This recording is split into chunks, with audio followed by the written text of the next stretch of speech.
Morning everybody, we are from Major Ahmed Jagati School. My project is GoFund and mentors is Malayalam sir. My name is Ariket Mukesh Shende and my name is Samir Gupta. जैसा कि farmers लोग जब अपनी खेती में अनाज लगाते हैं, बड़े होने के बाद उन अनाज को चिड़िया और पक्षियों द्वारा चुभा जाता है, तो चुभने के बाद खेती में जो अनाज को नुकसान होता है वो फार्मर्स उसे सह नहीं सकता और फार्मर्स लोग उसी पक्षी को हटाने के लिए एक गैजेट यूज़ करते हैं गोफान नाम का। उसी गैजेट को यूज़ करके हमने ये प्रोजेक्ट बनाया है कि इससे टाइम और मेहनत फार्मर्स की दोनों बचे। जैसे ही चिड़िया वगैरह कुछ चुभने आएगी वैसे ही ये प्रोजेक्ट हमारा वर्क करेगा। सो बेसिकली गोफन ये फार्मर जो फार्मिंग खेती करता है वो ऐसा हाथ में लेके ऐसा घुमाता है, लेकिन हम उससे भी बढ़िया इलेक्ट्रॉनिक्स का उपयोग करके हम उससे भी बढ़िया कर सकते हैं। इसके लिए 4 कंपोनेंट्स ये इम्पोर्टेंट है। पहला मोशन डिटेक्टर, दूसरा डीसी मोटर जो डायरेक्ट करंट पास होगा, पहला मोशन डिटेक्टर है, दूसरा ऑर्डिनो किट, तीसरा मोटर ड्राइवर और चौथा डीसी मोटर। बेसिकली क्या होगा, सबसे पहले खेत में जो भी लिविंग ऑर्गेनिज्म या फिर चिड़िया उड़ के या फिर चल के आएंगे तो ये मोशन डिटेक्ट करेगा।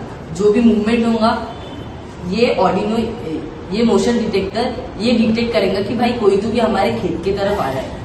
वैसे ही ये ऑर्डिनो ये कमांड पास करेगा ऑर्डिनो को कि भाई कोई तो भी आ रहा है कि तू गोफन जो है वो मूव कर।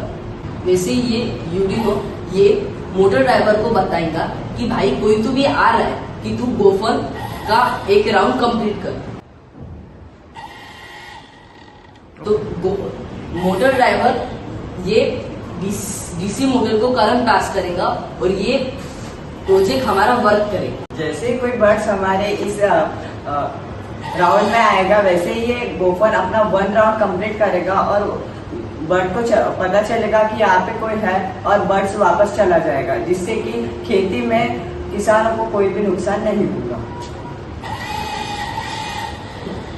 और चिड़िया को भी फूड की जरूरत है, इसलिए हम खेती के बाहर उनके लिए फूड्स रखेंगे और ये हम खेती में प्लेस कर सकते हैं 4-5 एक खेती में, जिससे कि किसानों को मेहनत ना करना पड़े दिन भर।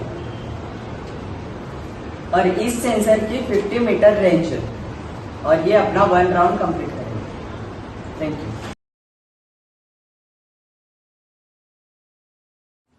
Good morning everybody. We are from Major Ahmed Jagati Vidyaniketan. My name is Shivash Pandey. My name is Kalash Shetty. My name is Abhijit Murga. My name is Paras Kulkarkar. My name is Dakshash Chakar. So we are working on advanced crop germination and our mentor Mr. Maleva sir are helping us in this project. सो आप सबने अभी देखा होगा कि जो हमारे condition है, weather condition है वो स्टेबल नहीं है और बेनिफिशियल है क्रॉप्स के लिए। हमारे क्रॉप्स के लिए ऐसी कंडीशन चाहिए कि जो उनके लिए डेवलप के लिए और जर्मिनेशन के लिए फेवरेबल हो। अभी वैसी कंडीशन नहीं है, मतलब अभी कल धूप थी, अभी बारिश है और कल और ठंड होगी। तो इसके लिए हमने जो एक्सटर्नल जो ये कंडीशन वो क्रॉप्स को अफेक्ट ना करे उनके जर्मिनेशन के लिए, इसलिए हमने प्रोजेक्ट बनाया है। तो आप सभी ने देखा होगा कि जो हम क्रॉप्स है उनका प्रोडक्शन या डेवलपमेंट जो है वो पॉली हाउस के अंदर होता है कि जो एक्सटर्नल जो एटमॉस्फेयर है, मतलब जो रिक्वायर्ड नहीं है उनके लिए, उनका क्रॉप्स पे ज़्यादा फर्क ना पड़े, इसलिए उनको प्रिवेंट करने के लिए हम पॉली हाउस का यूज करते हैं। पर कभी कभी ऐसा हो जाता है कि पॉली हाउस में अंदर जो टेम्परेचर है वो सूटेबल नहीं होता, मतलब वो क्रॉप्स के लिए रिक्वायर्ड नहीं होता। तो हमने ये जो प्रोजेक्ट बनाया है ये हम क्रॉप्स के साथ प्लांट करेंगे। यहाँ पे जो हम सब ने कंपोनेंट्स लगाए हैं ये हमें बार बार की रीडिंग देते रहेंगे, जो प्लांट्स के लिए इंपॉर्टेंट फैक्टर होते हैं, जैसे कि ह्यूमिडिटी हो गया, CO2 लेवल हो गया, सॉइल में सॉइल मॉइस्चर जो कंटेंट है, उन सब की हमें रीडिंग देता रहेगा। उसके अनुसार हम इनमें कौन सा डेवलपमेंट कर सकते हैं जिसके वजह से जो क्रॉप है वो अच्छे से डेवलप हो सकेंगे, उनका ग्रोथ हो सकेगा और एक्सेट्रा हम हमारे इस प्रोजेक्ट के माध्यम से हम कर सकते हैं। तो आप लोग ये जो देख रहे हैं ये है Arduino, this like surface is called Arduino and it helps to connect these all components by which we get reading of all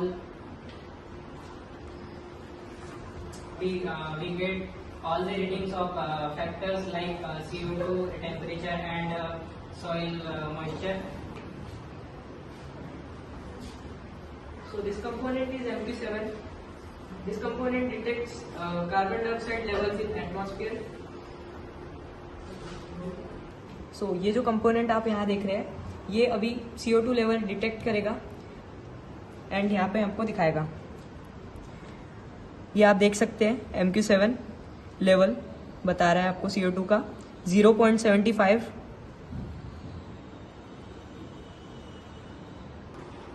this component is relay. ये एक ऑटोमेटिक स्विच की तरह काम करता है जो AC करंट से DC करंट डायरेक्टली कनेक्ट नहीं करेगा। और ये DTS सेंसर, ये जो हमारे एटमॉस्फेयर में जो ह्यूमिडिटी है और जो टेम्परेचर लेवल है वो हमें रीड करके यहाँ पे हमें रीडिंग देगा। सो ये जो है DTS ये हमें टेम्परेचर दिखा रहा है यहाँ पर 29.00 डिग्री सेल्सियस। इसे सॉइल मॉइस्चर डिटेक्टर कहते हैं। ये सॉइल में कितना मॉइस्चर प्रेजेंट है ये हमें डिटेक्ट करके कंप्यूटर में बताएगा।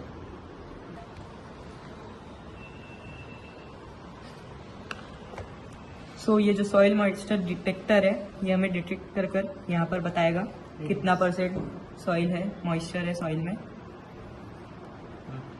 सो यहाँ पर ये हमें डिटेक्ट करके दिखा रहा है कि सॉइल में मॉइस्चर 64.00% है। हमारा जो प्रोजेक्ट है हम इसके माध्यम से ये पता कर सकते हैं कि जो हमने क्रॉप्स लगाए उसके डेवलपमेंट के लिए हमें कौन सा फैक्टर और कितनी लेवल पे इंक्रीज करना पड़ेगा अकॉर्डिंग। जैसे कि एग्जांपल हम ले लेते कोरिएंडर में जो ह्यूमिडिटी की जो रिक्वायरमेंट होती है वो होती है 50%।